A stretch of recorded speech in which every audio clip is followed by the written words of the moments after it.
The first thing I noticed wasn't her voice. It was the way she muted her phone before speaking. A small movement. Quick. Practiced. Screen down on the table, thumb sliding across like she didn't want anything interrupting what was about to happen. Then she looked at me. My therapist says you're the source of my anxiety. No build-up. No hesitation. Just that. I was holding a piece of bread I hadn't taken a bite from yet. It felt dry in my hand, like it had already been sitting there too long. I nodded. I understand. And for a second, just a second, something flickered across her face. Not relief. Not sadness. Something closer to confusion. Like I had skipped a step in a conversation she had already rehearsed. She didn't reply right away. That was unusual. Normally, when she said something like that, it came with layers. Explanations. Terms I hadn't heard before. Conclusions that somehow traced back to me. But this time, she just watched me. Waiting. I didn't give her anything else. Just took a bite of the bread, even though I wasn't hungry. We've been together long enough that silence usually means something. This one felt structured, like it had a shape I couldn't see yet. The therapist started appearing in our conversations a few weeks ago. At first, it sounded casual. She pointed something out. We talked about patterns. I didn't think much of it. People go to therapy. People learn things. But then the language changed. My therapist says this is a control dynamic. My therapist says you avoid accountability. My therapist says this is emotional pressure. Always calm, always certain, and always directed at me. I tried to keep track at first. Tried to understand what exactly I was doing wrong. But every time I asked for specifics, the answer shifted. It's not about one thing. It's the overall pattern. You wouldn't understand unless you worked on yourself. So I stopped asking. Not because I agreed. Because there was nothing solid to hold on to. Back in the kitchen, she finally spoke again. That's it, she asked. I swallowed the dry bite. What else should there be? Her eyes narrowed slightly. Not angry. Just assessing. You're not even going to ask why. I wiped my hands on a napkin, slow, deliberate. If your therapist already explained it, I'm sure it's clear. That flicker again. Stronger this time. Something wasn't landing the way she expected. She leaned back against the counter. You're being dismissive. There it was. Another label. Clean. Ready. I nodded again. Okay. The room felt smaller after that. Not physically, just tighter. Like everything inside it had already been decided, and I was the last one to catch up. I glanced at her phone. Still face down. Silent. That detail stayed with me longer than it should have. You know what? She said suddenly. This is exactly what I mean. That sentence. I'd been hearing it a lot lately. It always came at the end of something. Like a period at the end of a conversation I didn't realize had already finished. I stood there for a moment. Then I reached for my glass of water. Took a sip. Set it down. And walked out of the kitchen. The hallway light flickered once when I passed under it. I noticed that too. It hadn't done that before. Or maybe it had, and I just never paid attention. The bedroom door was slightly open. Inside, everything looked untouched. Neutral. Like nothing from the kitchen had reached this far. I stood in the doorway for a second longer than necessary. Then I went in. I didn't start packing immediately. That would have made it feel like a reaction. This wasn't that. At least, it didn't feel like it. I sat on the edge of the bed and looked around. My jacket on the chair. Her book on the nightstand. A glass of water she hadn't finished from the night before. Details. Everything was always in the details. From the other room, I could hear her moving again. Cabinets. Drawers. The same controlled rhythm. Like nothing had shifted. Like the conversation had gone exactly how it was supposed to. That's when I realized something. She wasn't waiting for me to leave. She was waiting for me to come back. Apologize. Ask questions. Try to fix something I didn't understand. Follow the script. I stood up, opened the closet, and pulled out the suitcase. The wheels made a low sound against the floor. Not loud, but enough to travel down the hallway. Enough for her to hear. A few seconds later, her steps approached. Slow. Measured. She stopped at the doorway. You're packing? She asked. There was no panic in her voice. Just curiosity, like she was trying to identify a behavior. I folded a shirt. Placed it inside. You said I'm the source of your anxiety. She exhaled softly. That's not what I meant. Same tone. Same calm. You're taking it too literally. I didn't respond. Just added another shirt, closed the laptop, and slid it into the bag. You're doing it again, she said. A little sharper now. This is exactly what I've been talking about. I paused, not because of what she said, because of how familiar it sounded. Every phrase, every reaction, it all fit together too neatly, like something I wasn't supposed to see yet. I looked up at her. For a moment, neither of us said anything. And in that silence, something didn't add up. Not in what she said, in how ready she was for it. I understand, I said again. I zipped the suitcase. The sound cut through the room, clean and final. She didn't move, just watched me, still waiting, still expecting something else to happen. But this time, I didn't give her anything to work with. I walked past her, suitcase in hand, back into the kitchen. Her phone was still on the table, face down, silent. I picked up a pen, found a receipt near the edge, flattened it against the counter, wrote one line. Then I placed it next to her mug. From behind me, her voice came again. Where are you going? I didn't answer. And for the first time in a long time, I didn't feel like I was supposed to. The elevator took longer than usual. Or maybe I just noticed every second of it. The doors closed with a soft click, and my reflection looked back at me from the metal panel, slightly distorted, stretched just enough to feel unfamiliar. My phone buzzed in my pocket. Once. Then again. I didn't take it out. By the time I reached the car, the buzzing had turned into a steady rhythm. Call. Message. Call again. I placed the suitcase in the trunk, closed it gently, and sat behind the wheel without starting the engine. For a moment, I just sat there, hands on the steering wheel, waiting. Not for her. For something. A reaction inside me, maybe. But nothing came. The phone lit up again. This time I turned it over. Her name. Missed call. Another one right after. Then a message. Are you serious right now? Another. This isn't funny. Then, where are you going? I stared at the screen. There was something off about the tone. Not worried. Not hurt. Just irritated. Like I had broken some kind of expectation. I put the phone down and started the engine. Driving without a destination feels different. Every turn becomes a decision you didn't plan to make. Every stoplight feels like it's asking you something. I took streets I don't usually take. Not to get lost. Just to avoid going somewhere familiar. At one red light, my phone buzzed again. Longer message this time. I glanced at it, but didn't open it fully. Just enough to read the first line. This is exactly what I was talking about. You're avoiding the conversation again. I almost smiled at that. Almost. The light turned green. I kept driving.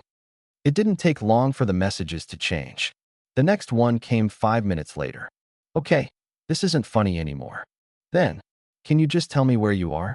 And then, a few minutes after that, why are you doing this? That one lingered. Not because of the question, because of the shift. I pulled into a small parking lot near a hotel I'd passed before but never noticed. The kind of place that doesn't stand out. Neutral colors. No personality. Perfect for not being part of anything. Inside, the receptionist barely looked up. Credit card. ID. A few quiet words. Room key. No questions. The room smelled faintly like detergent and something artificial. Clean, but not comfortable. I set the suitcase down near the wall. Didn't unpack. Just sat on the edge of the bed. Silence. Real silence. No background noise from another room. No distant TV. No footsteps. Just the low hum of the air conditioner. My phone buzzed again. I picked it up this time. Scrolled through the messages without opening them fully. The pattern was clear. Irritation. Then confusion. Then something closer to urgency. Are you coming back tonight? Can we just talk like normal people? You're overreacting. That last one made me stop. I read it again. You're overreacting. I leaned back slightly, letting the phone rest on my chest. That word again. It had been appearing more often lately. Not just in arguments. In everyday conversations. Like a label that could end anything. I opened the messages fully now. Scrolled up. There were more than I expected. I didn't mean it like that. You're twisting my words. You always do this. That sentence. Again. Always clean. Always ready. I locked the phone and placed it beside me. Didn't respond. Instead, I looked around the room. Blank walls. Neutral colors. Nothing personal. Nothing that belonged to anyone. For the first time in a while, there was no version of me being observed. No reaction being evaluated. No expectation waiting in the next sentence. Another buzz. I didn't check it immediately. Let it sit there for a few seconds. Then picked it up. A new message. Shorter. Different tone. Can you at least answer me? I stared at it. There was something unfamiliar in that line. Not control. Not certainty.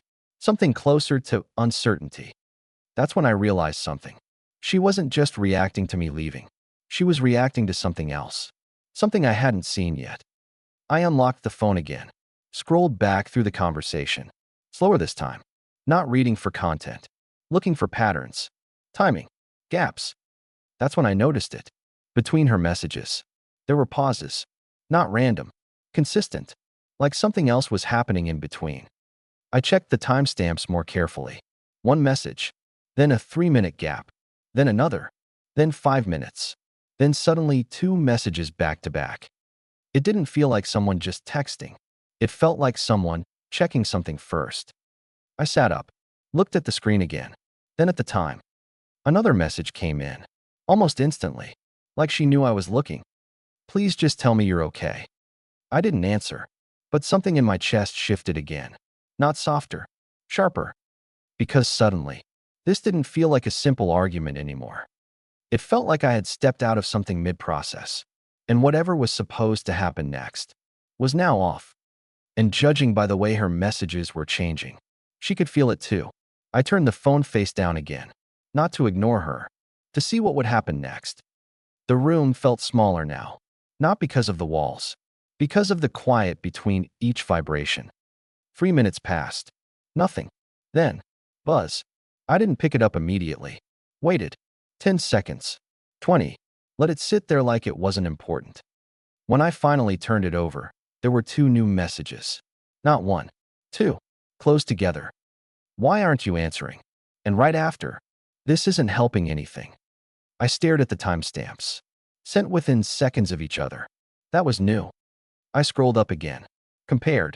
Earlier messages had space between them. Now they were stacking. Faster. Less controlled. I leaned back and exhaled slowly. Then I did something I hadn't done in a long time. I opened her contact details. Nothing unusual at first. Same number. Same photo. But then I noticed something small. Her status. It had changed. Earlier today, it had been blank. Now it read, "Boundaries matter." I stared at that for a second. Then locked the phone. Something about that felt staged. Not fake, but placed. Like a line meant to be seen. Another buzz. This time I opened it immediately. "Are you with someone?" That one landed differently. I sat up straighter. Read it again. Slowly. Not "Where are you?" Not "Are you safe?" Not even "Can we talk?" "Are you with someone?" I let the phone rest in my hand. Didn't answer. A minute passed. Then another message. "Because this is exactly what it looks like." I actually laughed under my breath. Not loud. Just enough to break the silence in the room. There it was. The shift. Clean. Immediate. From concern to accusation. And I hadn't said a single word. I unlocked the phone again and typed. Stopped. Deleted. Typed again. Then sent one line. "No." 3 dots appeared almost instantly. Then disappeared. Then appeared again. Finally. "Then why are you acting like this?" I stared at the message. There was no anger in it. No punctuation. Just confusion. Real confusion. I didn't reply. Instead, I stood up and walked to the window. Pulled the curtain slightly aside. The parking lot was half empty. A streetlight flickered in the distance. Another buzz. "You just left." Then, who does that? I leaned my forehead lightly against the glass. It was cool. Grounding. Who does that? The answer felt simple. Someone who stops playing a role they didn't agree to. But I didn't type that. Another message came in. Longer this time. "I was trying to explain something important to you. You didn't even try to understand. You just shut down and left like always." Like always. I closed my eyes for a second. Because that part wasn't true. And she knew it. I scrolled back. Farther this time. Older messages. Weeks ago. I found one. A conversation where I had asked her, calmly, clearly, what exactly she meant by patterns. Her response, "It's not about one moment." Another, me asking if we could talk about something she said earlier. Her reply, "You're making this bigger than it is." Another, me trying again. Different day, different phrasing, same outcome. "You're overthinking." I locked the phone again, set it down. The room was quiet, but my thoughts weren't anymore. Because now, looking at everything together, the words, the timing, the patterns, something started to form. Not a conclusion, not yet, but a question. If I was always the problem, why did everything only work when I stayed exactly where she expected me to be? My phone buzzed again. This time, a call. Her name filled the screen. I let it ring, watched the timer climb. 5 seconds. Then it stopped. A second later, another message. "Please just pick up." I picked up the phone, stared at those words. And for the first time since I left, I felt it. Not doubt. Clarity. Because whatever this was, it wasn't about fixing anything. It was about control. And I had just stepped outside of it. Which meant, whatever came next, was going to show me a lot more than anything she'd said so far. I let the next call go to silence. No decline. No answer. Just nothing. A message came in right after. "Why are you ignoring me?" I picked up the phone, stared at it, then typed, "I'm not ignoring you. I'm just not reacting the way you expect." I sent it before I could rethink it. 3 dots appeared instantly, then vanished, then came back again. "That's not fair." I read it twice. Fair.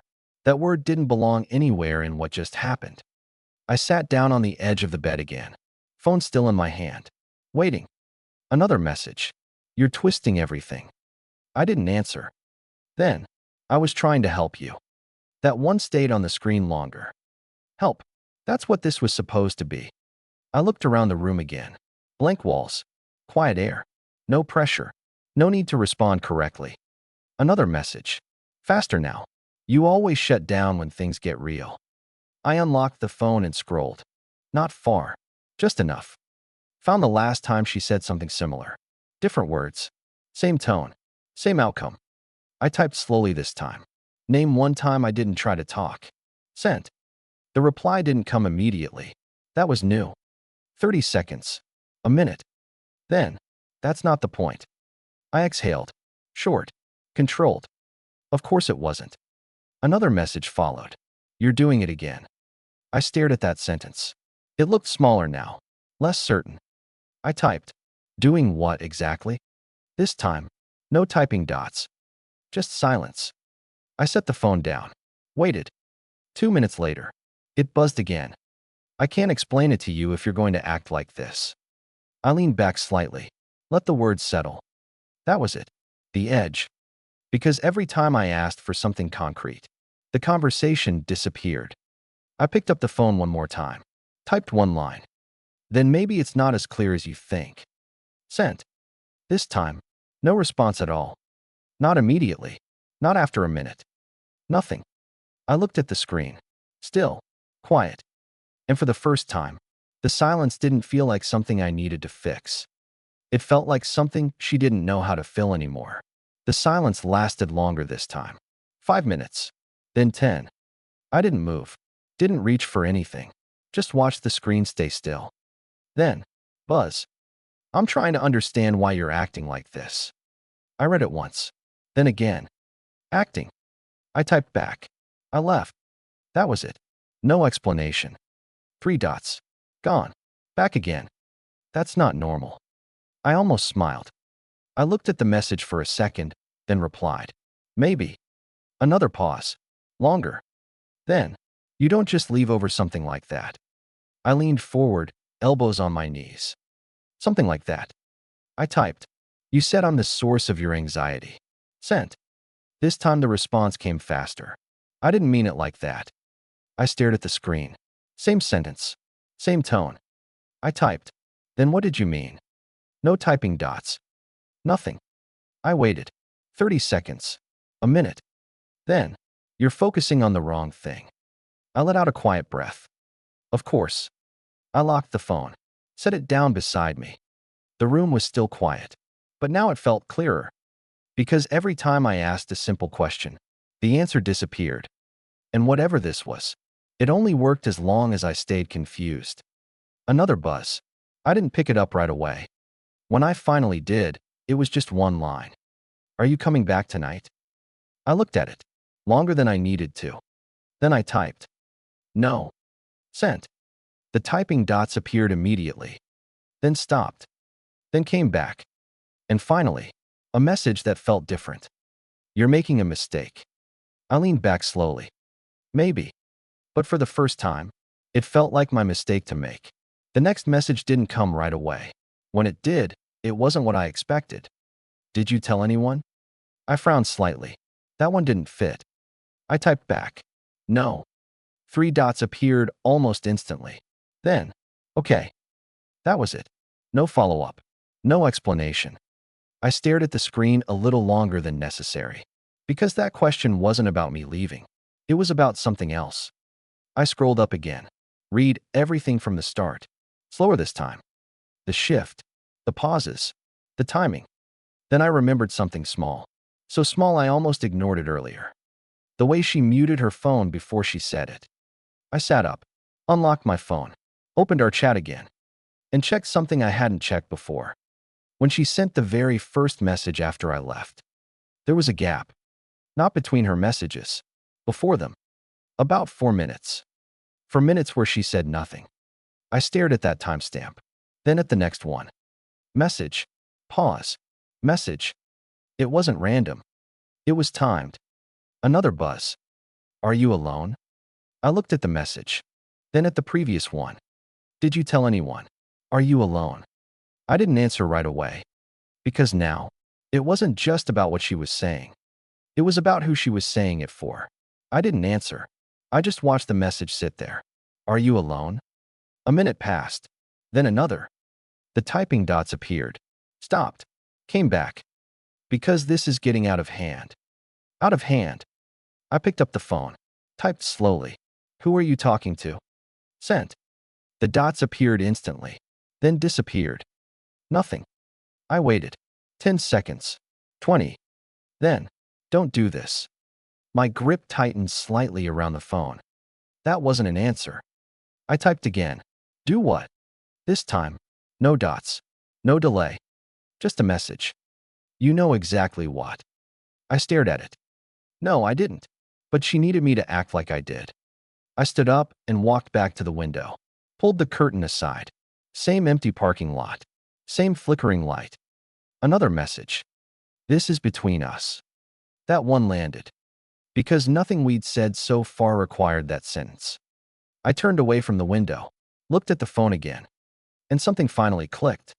All the phrases, all the certainty, all the conclusions that never needed proof. They weren't for me. They were prepared, delivered, like she needed them to sound a certain way, not just to convince me, but to match something else. I typed one line. Then why does it feel like you're explaining this to someone else? Sent. The response didn't come. Not immediately. Not after a few seconds. The silence stretched longer than before. Then, my phone rang. Her name. I let it ring once. Twice. Then I answered. Hello. For a second, nothing. Just breathing. Then her voice. Lower than before. Tighter. Why would you say that? Not, what do you mean? Not, I'm not.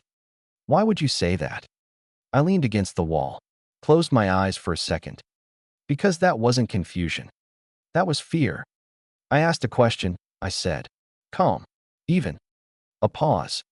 You're making this worse, she replied quickly. I almost smiled again. Same pattern. Different tone.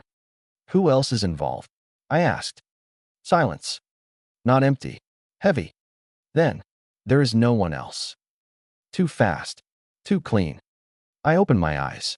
Looked at the wall in front of me. You muted your phone before you said it, I said quietly. The silence on the other end changed. It wasn't just quiet anymore.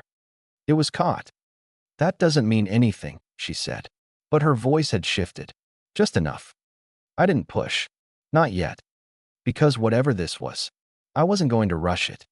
I just needed her to keep talking. And for the first time, she didn't sound like she had a script ready. She didn't hang up. That surprised me. Most of the time, when a conversation slipped out of her control, it ended quickly. A sigh, a "we'll talk later," and silence. But this time she stayed. "You're overanalyzing," she said. "Quieter now. Careful." I didn't respond. Just let the silence stretch a little longer than usual. Because silence had started doing something words couldn't. It made her fill the space. "I muted my phone because I didn't want interruptions," she added. Too quickly, like she had been waiting to say it. "Interruptions from who?" I asked. A pause. Short, but not empty. "It doesn't matter," she said. There it was again. The door closing without an answer. I leaned back against the wall, phone steady in my hand. "It matters if you're asking me if I told anyone," I said. Silence. Longer this time. Then, "You're twisting this into something it's not." Same words. Different weight. "Then tell me what it is," I said. No answer. I could hear her breathing. Slightly uneven now. In the background. A sound. Faint. A shift. Like something brushing against fabric. Or someone moving quietly. I didn't react to it. Not out loud. "You left over a misunderstanding," she said suddenly. Her voice firmer now, like she was trying to regain ground. "No," I replied. "I left after you told me I was the problem." "That's not what I meant," she said again. Faster this time. I let that sit, then asked the same question. "Then what did you mean?" The silence that followed was different. Not defensive. Not controlled. Empty. Like she didn't have anything ready this time. I waited. Seconds stretched. Then, a sound again. Clearer. A faint voice. Not hers. Too low to make out words, but close enough to the phone to be real. My chest tightened slightly. Not panic. Recognition. I didn't say anything about it. Instead, I spoke calmly. "You're not alone, are you?" The reaction was immediate. "What?" "Of course I am," she said. Too fast. Too sharp. And in the background, that same faint shift. I closed my eyes for a second, just to steady the moment. Because now, it wasn't a feeling anymore. It was something I could hear. "You asked me if I was alone," I said quietly. A pause. "Yes," she said. "Why?" No answer. Just breathing again. And then, the smallest thing. A whisper. Not meant for me. Barely audible. But enough. Her voice dropped immediately after. "Can we just talk about this tomorrow?" she said. Calm again. Too calm. Like she was trying to end something before it went further. I didn't argue. Didn't push. "Sure," I said. Another pause. "You'll come back?" she asked. I looked at the empty room around me. The suitcase by the wall. The silence that didn't press on me anymore. "No," I said. And this time, I ended the call first. The room went quiet again. But now, it wasn't just quiet. It was clear. Because whatever story I thought I was in wasn't just between two people. And tomorrow, I wasn't going back to guess anymore.